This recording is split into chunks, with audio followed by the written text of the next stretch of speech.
اللہ کے نبی صلی اللہ علیہ وسلم نے فرمایا تھا لا تزال طائفۃ من امتی ظاہرین علی الحق لا یضرهم من خذلهم، میری امت میں ایک جماعت ایسی رہے گی جو حق پر قائم رہے گی، ان کی مخالفت کرنے والے مخالفت کرتے رہیں گے لیکن ان کا کوئی نقصان نہیں پہنچے گا حتی یاتی امر اللہ، یہاں تک کہ قیامت قائم ہو جائے گی۔ تو ایک جماعت ایسی رہے گی۔ میں ان جماعت کو جانتا ہوں، ابوالکلام آزاد کو جانتا ہوں، حضرت مولانا سید عطا اللہ شاہ بخاری کو جانتا ہوں۔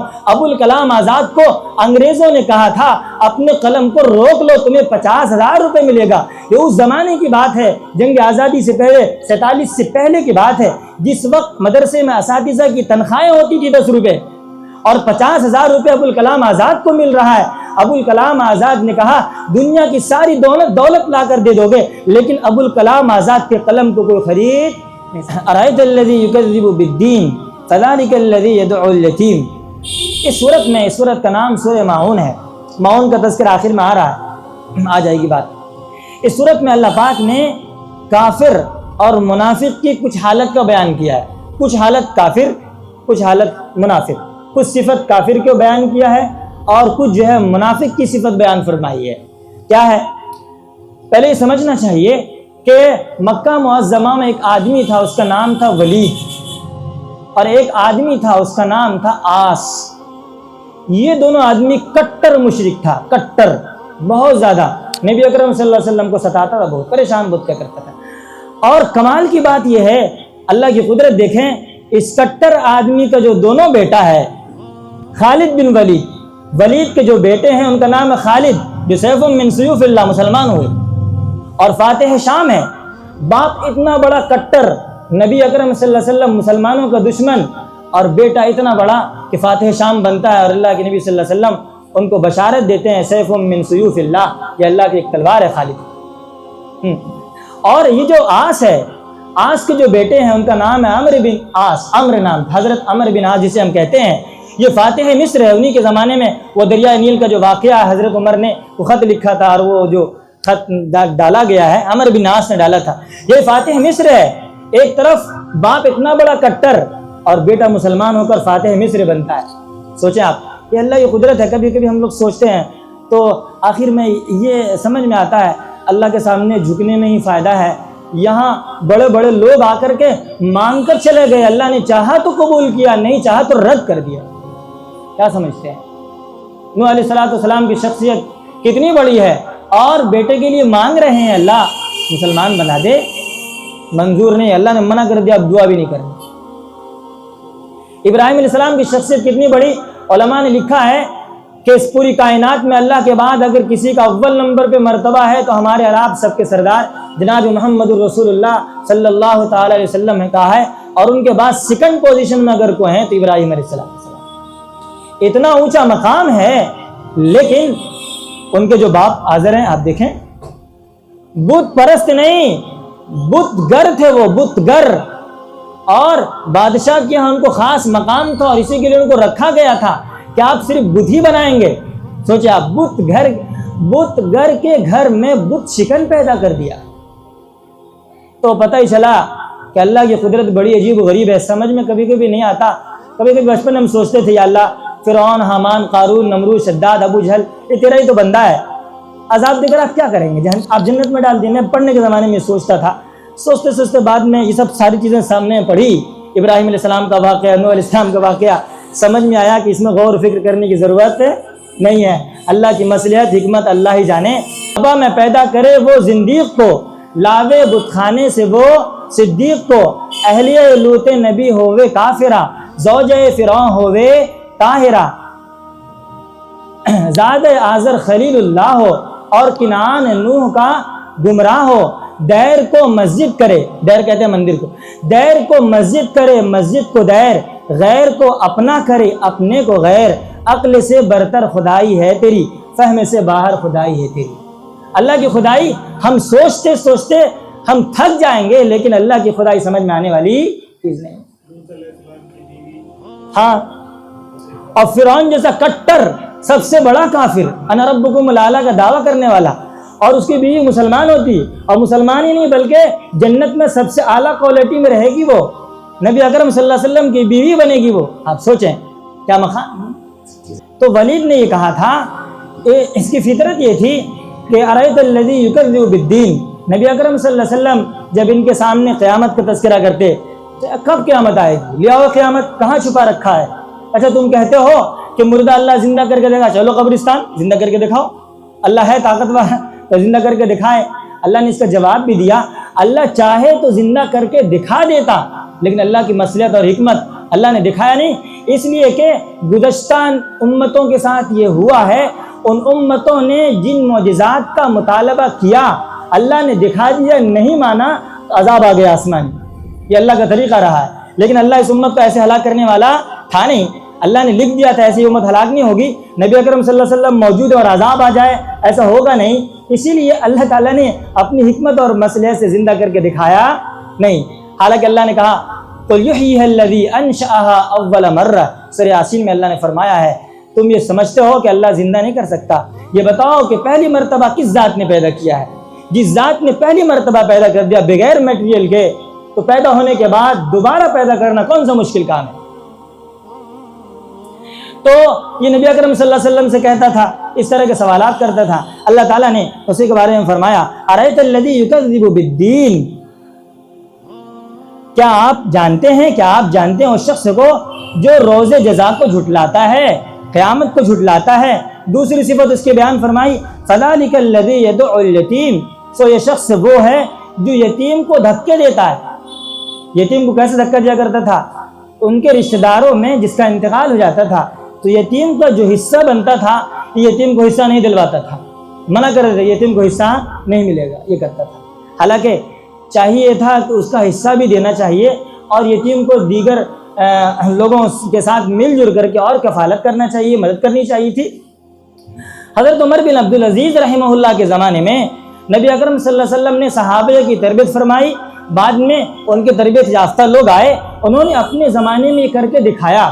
عمر بن عبدالعزیز رحمہ اللہ کے زمانے میں انہوں نے وظیفہ مقرر کر دیا تھا یتیموں کا، غریبوں کا، مسکینوں کا، اور وہ ان کو ملا کرتا تھا۔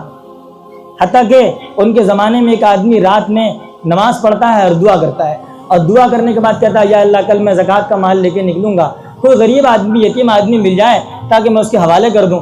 فجر کی نماز پڑھتا ہے، ناشتہ پانی کرتا ہے، پیسہ لے کر تھیلا لے کے گھوم رہا ہے، اور دن بھر چکر لگا کر کے ایک آدمی ملا تو اس سے پوچھا، لگتا ہے اس کپڑا وپڑا کچھ اچھا نہیں ہوگا، یہ آدمی غریب ہے، لگتا ہے کہ تم غریب ہو، میں زکوٰۃ کا مال لے کے گھوم رہا ہوں، تم لے لو۔ اس نے کہا میں خود زکوٰۃ کا مال لے کے گھوم رہا ہوں، کوئی ملے گا تو دوں گا۔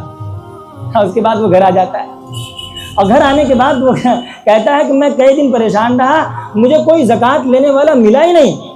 یہ عدل و انصاف قائم کر رکھا تھا، یتیموں کے ساتھ، بیواؤں کے ساتھ، غریبوں کے ساتھ، اس طرح کے لوگ مدد کیا کرتے تھے۔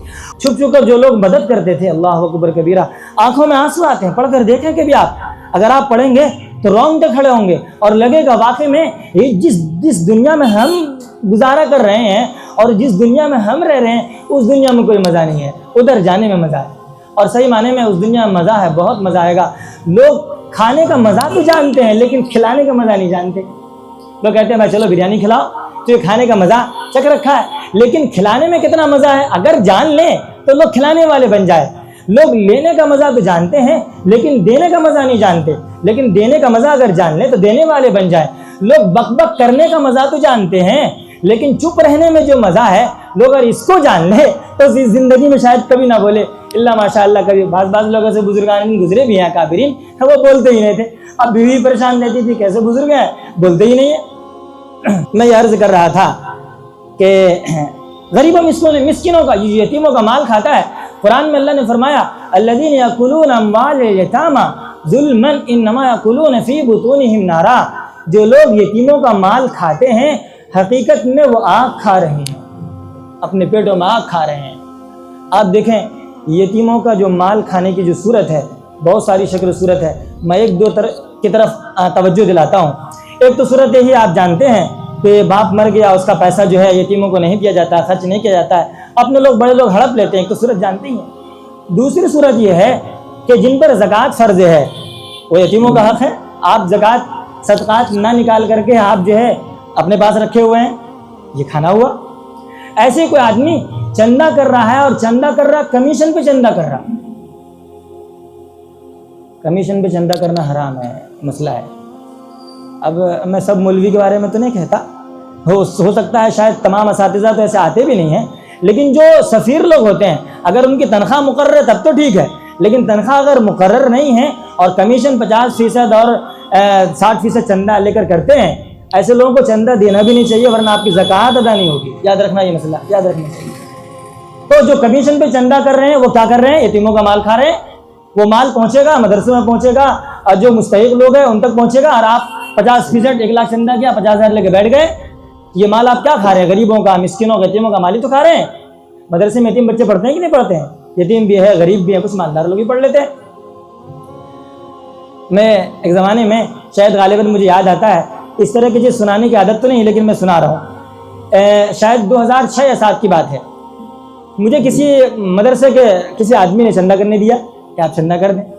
اس وقت مجھے مسئلے کا علم نہیں تھا اور 50-50 پہ طے ہو گیا۔ میں نے کہا ٹھیک ہے، کر دیا میں نے۔ اس زمانے میں جو چندہ کیا، 6 کی بات ہے، لوگ چندہ اسلام نگر میں لوگ مجھے جانتے بھی، دے دیا چندہ کر کے، میں نے اسے دے دیا۔ اس نے مجھے آدھا پیسہ بھی دے دیا اور میں نے پیسہ لے بھی لیا۔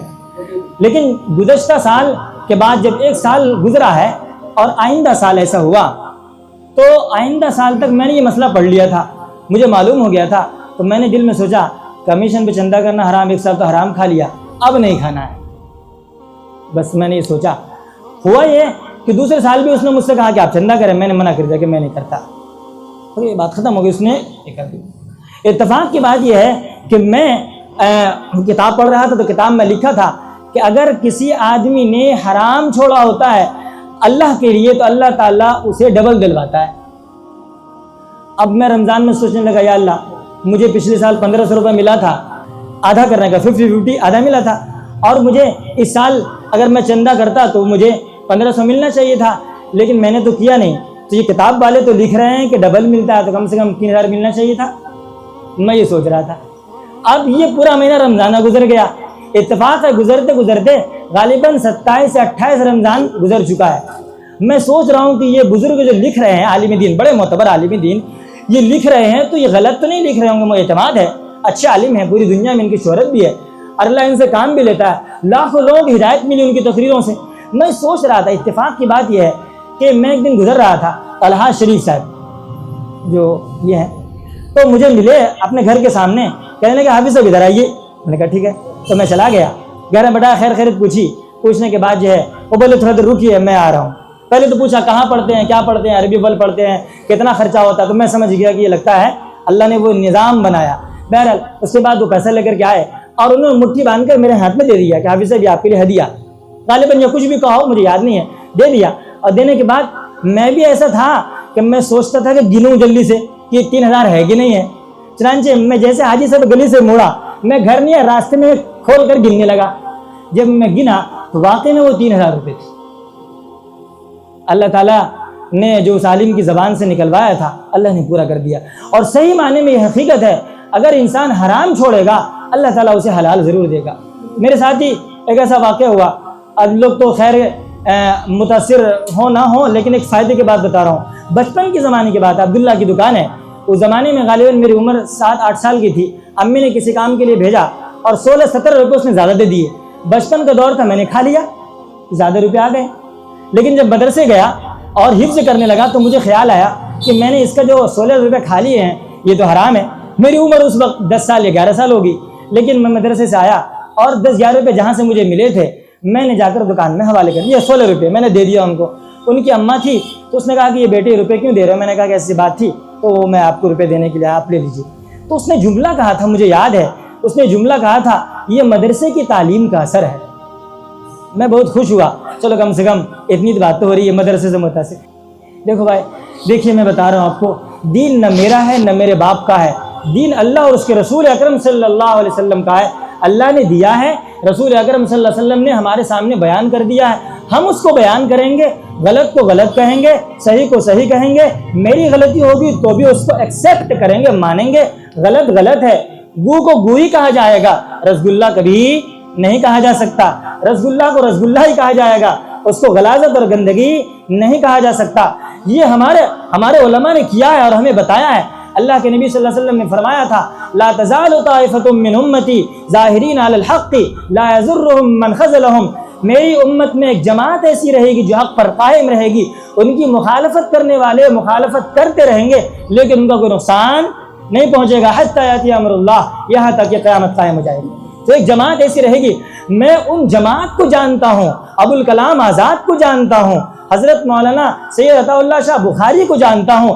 ابوالکلام آزاد کو انگریزوں نے کہا تھا اپنے قلم کو روک لو تمہیں 50,000 روپے ملے گا، یہ اس زمانے کی بات ہے، جنگ آزادی سے پہلے 47 سے پہلے کی بات ہے، جس وقت مدرسے میں اساتذہ کی تنخواہیں ہوتی تھی 10 روپے اور 50,000 روپے ابوالکلام آزاد کو مل رہا ہے۔ ابوالکلام آزاد نے کہا دنیا کی ساری دولت لا کر دے دو گے لیکن ابوالکلام آزاد کے قلم کو کوئی خرید نہیں سکتا۔ عطا اللہ شاہ بخاری کے بارے میں لوگوں نے کہا کہ آپ قادیانیت کے خلاف تقریر نہ کریں، انگریزوں نے کہا ہم آپ کو پیسے دیتے ہیں اور لاکھوں روپے کا آرڈر دیا، آفر کیا، لیکن حضرت نے منع کیا کہ یہ کام مجھ سے ہرگز نہیں ہو سکتا۔ ایسے اکابرین کو جانتے ہیں، لہٰذا ہمیں اکابرین نے سکھایا ہے، اکابرین نے یہ سکھایا، یہ تعلیم دی ہے کہ جہاں تک ہو سکے آپ کو صحیح بات بیان کرنا ہے، پیش کرنا ہے، لوگ مانیں گے تو اچھی بات، نہیں مانیں گے تو کوئی بات نہیں۔ اچھا ایسا بھی ہوتا ہے کہ کبھی کبھی حق بات بیان کرنے کے چکر میں لوگ دشمن بھی ہو جاتے ہیں، لوگ برا بھلا بھی کہنے لگتے ہیں، لیکن اس سے فرق نہیں پڑتا، تھوڑے بہت تو پریشانی ہوتی ہے لیکن فرق اس لیے نہیں پڑتا ہے، ہمارے اور آپ سب کے سردار جناب محمد رسول اللہ صلی اللہ علیہ وسلم سے بڑھ کر کائنات میں کوئی نہیں، جب انہوں نے حق بات پیش کی تو لوگ ان کے دشمن ہو گئے، کوئی کاہن کہہ رہا ہے تو کبھی مجنوں کہا جا رہا ہے تو کبھی دیوانہ، کبھی ساحر، کبھی کذاب، کیا کیا الفاظ ان کے لیے استعمال ہوئے۔ جب میں نیا پڑھ کر آیا اس زمانے میں تجربات نہیں تھے، مجھ سے بھی کچھ غلطی ہو گئی سمجھانے میں، جیسے میں آپ کو آج بتا رہا ہوں تو یاد ہے کہ میں نے تبلیغ کے سلسلے میں بعض رشتہ داروں کے درمیان جو روک ٹوک کی ہے وہ بلا تکلف کر دیا اور غصے کے انداز میں کر دیا، تو ناراض ہو گئے، جھگڑا ہو گیا، حالانکہ تبلیغ کا انداز جو قرآن نے بتایا ہے کہ پیار کے انداز میں آپ کہیں ادعو الی سبیل ربک بالحکمت والموعظۃ الحسنہ، اپنے رب کی طرف بلانا حکمت کے ساتھ، اچھے انداز کے ساتھ، پیار کے ساتھ، ایسے آپ دعوت دیں تو ایسا ہوتا ہے۔ بہرحال یہ تجربے کی چیز ہے، علم کم عمر میں آتا ہے لیکن تجربہ دھیرے دھیرے جب انسان کی زندگی گزرتی ہے تو تجربہ ہوتا ہے۔ اب جو عمر میری ہے میں وہ تجربہ حاصل نہیں کر سکا جو ہمارے چچا کیے ہوئے ہیں، جو میرے والد صاحب کیے ہوئے ہیں، ڈاکٹر صاحب کیے ہوئے ہیں، تو یہ بھی بڑا اچھا موقع ہے کہ آپ لوگ یہاں آئیں تو میں اگر گڑبڑی کروں تو آپ اپنی تجربات کی روشنی مجھے ٹوکیں گے کہ مولانا یہ چیز نہیں ہے، تم تو میرے مطلب بچے ہو، ایسا نہیں بولنا چاہیے، ایسے بولنا چاہیے، تو کوئی بڑی بات نہیں، انشاءاللہ حق بات کو قبول کرنے میں انسان کو اور اچھے انسان کو تکلف نہیں کرنا چاہیے، دیر بھی نہیں کرنا چاہیے۔ آگے اللہ تعالیٰ کہتے ہیں وَلَا يَحُضُّ عَلَىٰ طَعَامِ الْمِسْكِينِ، اور ایک تو یہ کہ یتیم کو دھکے بھی دیتا ہے اور ساتھ ساتھ میں مسکین کو کھلانے پر ابھارتا بھی نہیں ہے، یعنی خود تو کھلاتا نہیں، خود تو حق مار دیتا ہے تو کم از کم دوسروں کو ابھار دینا چاہیے، دوسروں کو بھی ابھارتا نہیں ہے۔ آگے کہتے ہیں فَوَيْلٌ لِّلْمُصَلِّينَ، یہ جو 3 آیت میں اللہ تعالیٰ نے بیان فرمایا، یہ جو بیان فرمایا کس کے بارے میں ہے؟ یہ کافر کے بارے میں، یہ ولید کے بارے میں۔ اب آگے اللہ تعالیٰ منافق کے بارے میں بتائیں، فَوَيْلٌ لِّلْمُصَلِّينَ، ہلاکت ہے ان نماز پڑھنے والوں کے لیے، کن کے لیے؟ الَّذِينَ هُمْ عَنْ صَلَاتِهِمْ سَاهُونَ، جو اپنی نمازوں سے غافل ہیں، اپنی نمازوں میں نہیں کہا اللہ نے، اگر کہہ دیتے فی صلاتہم ساہون، اپنی نمازوں میں غافل ہے تو ہم میں سے کس کی نماز اچھی ہوتی ہے؟ ہم جب شروع کرتے اللہ اکبر تو اللہ اکبر کہتے ہوئے اللہ کا دھیان نہیں رہتا، سلام پھیرتے ہیں تو اس وقت بھی اللہ کا دھیان نہیں رہتا، دھیان ہی نہیں رہتا، اللہ اکبر سے شروع ہوتا ہے اور سلام پر اختتام ہے، شروع سے لے کے آخر تک کہیں دھیان نہیں رہتا اللہ ماشاءاللہ۔ اگر اللہ کہتے ہیں نماز میں غافل ان لوگوں کے لیے ہلاکت ہے تو ہمارے لیے ہلاکت ہو جاتی، لیکن اللہ تعالیٰ کتنے اچھے ہیں، اللہ کہتے ہیں نہیں، ان لوگوں کے لیے ہلاکت ہے جو نماز سے غافل ہیں، یعنی نماز پڑھتے ہی نہیں ہیں، نماز نہیں پڑھتے، اور اگر کہیں موقع ملا تو دکھلاوے کے لیے پڑھ لیا، جیسے منافق لوگ کہتے ہیں، دیکھا کہ مسلمانوں کے ساتھ ہے تو نماز پڑھ لیا، اور گھر میں رہے تو نماز نہیں پڑھی، چھوڑ دیا۔ نماز بہت اہم عبادت ہے لیکن ہم اس سلسلے میں بہت کوتا ہیں، اللہ تعالیٰ ہم سب کو نماز پڑھنے کی توفیق عطا فرمائے، جماعت سے نماز پڑھنے کی توفیق عطا فرمائے۔ الذین هم یراؤن، اللہ کہتے ہیں کہ نماز جو پڑھتے ہیں لوگ ریاکار بھی ہیں، الذین هم یراؤن، یہ لوگ دکھلاوا کرتے ہیں، ریاکاری کرتے ہیں۔ دیکھیں ہم لوگ جب نماز پڑھتے ہیں کبھی کبھی ایسا ہوتا ہے نماز پڑھنے قرآن پڑھ لیں تو دل میں بات یہ آتی ہے کہ فلاں آدمی ہم کو دیکھ رہا ہے اور اچھے سے نماز پڑھنے لگے، تو آدمی کبھی کبھی سوچتا ہے کہ پتہ نہیں یہ نماز میری اللہ کے لیے ہوئی یا غیر اللہ کے لیے ہو گئی، تو اس سلسلے میں یاد رکھنا چاہیے ہمیں اپنا کام کرتے رہنا چاہیے۔ وہ ریا جس پر تھے عابد تانا زن، وہ ریا جس پر یا وہ عبادت جس پر تھے زاہد تانا زن، پہلے عادت پھر عبادت بن گئی۔ پہلے عادت بنتی ہے، دھیرے دھیرے کرتے کرتے ایک زمانہ ایسا آئے گا کہ وہ عادت عبادت بن جائے گی، وہ کام اللہ کے لیے ہونے لگے گا، کوئی مسئلہ نہیں ہے۔ آگے اللہ کہتے ہیں وَيَمْنَعُونَ الْمَاعُونَ، اور یہ معاون سے روکتے ہیں۔ معاون کیا ہے؟ ایک تفسیر علماء نے لکھی ہے زکوٰۃ سے روکتے ہیں، زکوٰۃ دیتے نہیں ہیں۔ دوسری تفسیر علماء نے لکھی ہے کہ جو چھوٹی چھوٹی چیزیں ہوتی ہیں اس سے منع کرتے ہیں، استعمال کی چیزیں، جیسے کوئی آدمی آ جاتا ہے کہ مہمان آئے ہوئے ہیں، آپ پلیٹ دے دیں، آپ چمچی دے دیں، آپ یہ سامان دے دیں۔ اب یہ لوگ ایسے خسیس ہیں اور گھٹیا قسم کے لوگ ہیں کہ چھوٹی چھوٹی چیزیں بھی دینے سے منع کر دیتے ہیں۔ ایک بات لیکن اس میں یاد رکھنا چاہیے، بعض لوگوں کی عادت یہ ہوتی ہے کہ آپ کا سامان لے کر گئے اور دیا ہی نہیں۔ اچھا بعض لوگ ایسے بھی ہوتے لے کر گئے، ٹھیک ہے، خراب کر کے لا کے دے رہے ہیں۔ تب اگر ایسے لوگوں کو آپ نہیں دے رہے ہیں تو اس آیت میں داخل نہیں ہے۔ ایسا ہوتا ہے کہ سامان لے کر، اچھا یہ کتابوں کے سلسلے میں ایسے ہی ہے، اگر آپ نے کسی کو دینی کتاب دی ہے پڑھنے کے لیے، اس نے لیا ہے تو دوبارہ زندگی میں کبھی واپس نہیں کرتا، اللہ ماشاء اللہ۔ ہماری بہت ساری کتابیں ضائع ہو گئی، اب لوگ کہتے ہیں تو میں ان سے کہتا ہوں کہ آپ لے کے ہی پڑھ لیں۔ بہت محنت سے کتاب حاصل کی، پڑھنے کے زمانے میں تو غربت کا زمانہ ہی بہت تھا، اور اسی زمانے میں کچھ لوگ مخلص بندے تھے، اللہ کے اچھے بندے تھے، جو مجھے ایک پیسہ دیا کرتے تھے۔ میں نے تقریباً 70,000 کی کتابیں خریدی اسی زمانے میں، کتابیں میرے الماری میں رکھی ہوئی ہے۔ وہ ان کی مہربانی ہے، میں ان لوگوں کے لیے دعا کرتا ہوں کہ اللہ تعالیٰ ان کی زندگی اچھی کرے، ان کے اولاد کی زندگی اچھی رکھے، خوش و خرم رکھے، ان کو زندگی میں سلامت رکھے، باکرامت رکھے، جنت عطا فرمائے۔